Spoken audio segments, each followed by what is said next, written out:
Good evening. So I've had this conversation with several different groups of friends this week and also my mentor as well. So I thought it would be something that I could make a video on and kind of get other people's perspectives and see if it's something that's coming up for others as well.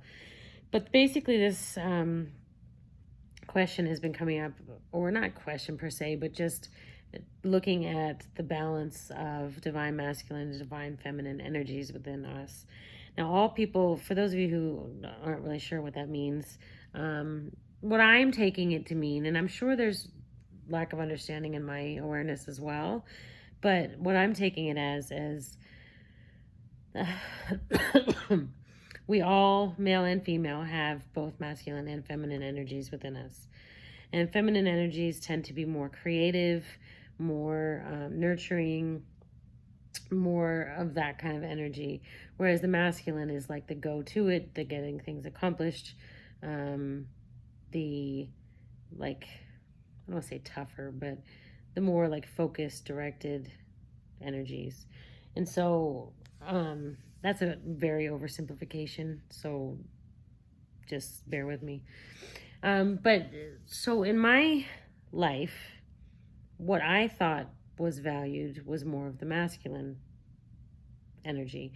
And not necessarily divine masculine, but masculine in general and societal energy as well, like sports and doing going to good college and getting a professional job and things like that,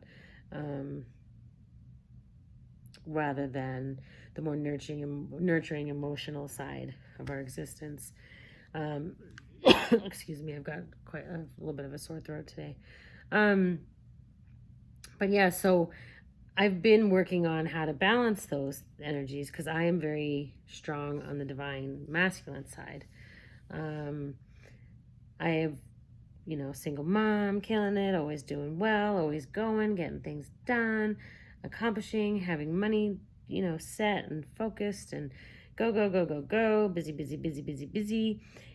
And a lot of that has been an avoidance of the feminine nurturing and slowing down and relaxing and being creative and sitting with self, feeling emotions. It's been an avoidance of that. It hasn't been embrasure of it. It's been full out avoidance for years until I got so burned out.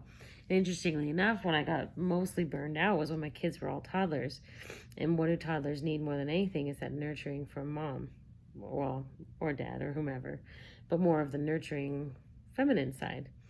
So I had a hard time with that because it wasn't natural to me and it wasn't very comfortable to me to give that level of feminine energy to other people. I had never really given it to myself. I still really haven't given it to myself. And so that was why that's interesting. I'm just becoming aware of that.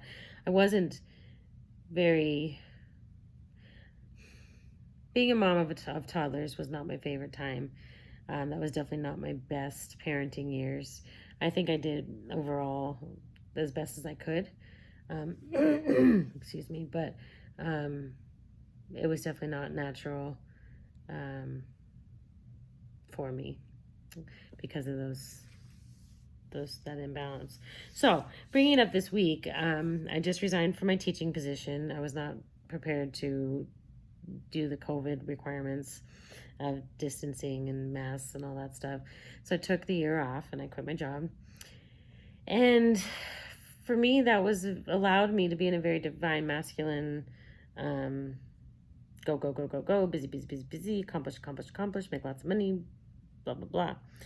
And now I'm faced with no specific purpose, if you will. Like I do have purpose and I do have plans and projects that I'm working on and such, but it's not like when you're entrepreneurial, you don't have to do it every day. And so it's easy to just be like on the opposite end of like, oh, I'm not going to do anything. And so here it was, like I started getting a sore throat a few days ago and I was like, oh no, I'm getting sick, blah, blah, blah. And it kind of forced me back into, should I go back, should I go back to my job? And I didn't ask myself that this time, but that's what the universe wanted me to do, was to look at that. And luckily I didn't. I wasn't like, yeah, I'm going to go back to work. But it did make me question, should I get, Cobra my insurance? And then if I go to the doctor, blah, blah, blah. And so it was a way for me to stop and say, no, this pain is telling me something. I need to look and see what is off emotionally. And so my mentor is like, you know what, you need to sit and see where you don't trust the universe, because the universe is like, you're questioning, are you going to have money? You're questioning, or is this going to work out? Because this is a big change for me. Like, I don't have a backup. I have some money in the bank, but when that's gone, then what?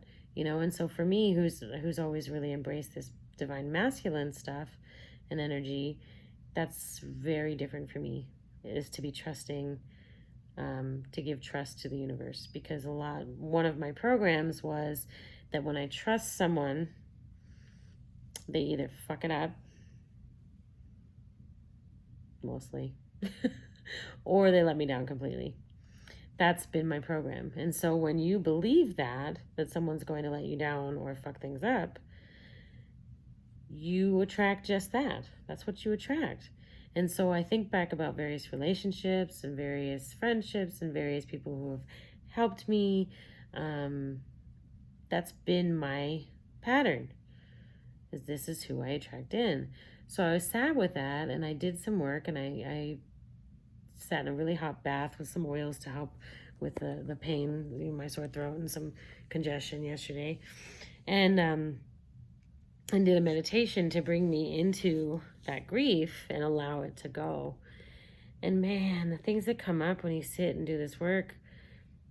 And what I realized was this word vulnerability was where a lot of my stuff lies, or laid. I don't know, has lain, whatever. Whatever that weird translation is in English. But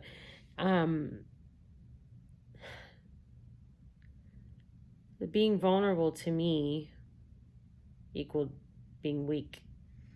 And being weak equaled being taken advantage of. Being taken advantage of meant failing. And so all these pictures came back of times when I was vulnerable and got destroyed in one way or another. And it's from when I was little to when I was bigger, to relationships with men, to friendships, to bosses, to different people in my life throughout. And a common thread amongst almost all of them was that I remained silent. I suffered in silence in those situations. And if you know about the chakra system and stuff, throat chakra is your ability to voice, to voice what you need to voice. And so it came up for me that in all of those times of vulnerability, I could not, or did not, or chose not, or was afraid to voice my reality, I guess, my worries, my experiences, my whatever, abuse. It was downright abuse, many of these stories. And so translate that into my relationship with the universe right now. I'm vulnerable because I don't have a steady paycheck coming in. I do have money coming in, but my ego is telling me, you don't have a steady paycheck. You're vulnerable. Are you going to speak up for your truth? Are you going to speak up and do what you need to do to get this business stuff going, to get your school stuff going? So my ego's over here talking vulnerable, vulnerable, vulnerable. You're not going to stand up for yourself. You're not going to speak up for yourself. You're not going to set boundaries. You're not going to do all that. And interestingly, a lot of the stories that came up were in various relationships with men over my history. And I've been starting to date lately, and it's like, I've been very good about my boundaries, I think. And that's good. And I'm proving to my ego, I'm proving to the universe that I am strong in my boundaries, and that I won't budge if I'm not comfortable with someone, which means that I don't have to put myself in a vulnerable position. Oh, crap. So here's where I have to figure out the balance between It's okay to be vulnerable and also stand in your power. And it's funny because I thought of like speeches of famous people who have gone through, not even necessarily famous people, but that just popped in my head. You're thinking like Elie Wiesel and his Nobel speech, prize speech. Um, Clearly, he allowed himself to be vulnerable. He put his experiences out there for the world over and over again. Um, and yet, that was his power. Maya Angelou, she tells us all her stories, vulnerable, and yet that was her power. And so this came flooding through me that it's like being vulnerable and still being able to keep your boundaries and remain in your power is where the magic is. When you have that balance of divine feminine and divine masculine, and you can be vulnerable and powerful at the same time, holy shit. And so that is my work right now. That is where I am focused full force ahead, being comfortable and standing in my vulnerability as my power. And so here I am making these videos because it is vulnerable to say all these deep wounded things. And yet we all have similar stories. I mean, my story might look different than yours, but we all have the same wounding. We've been taken advantage of.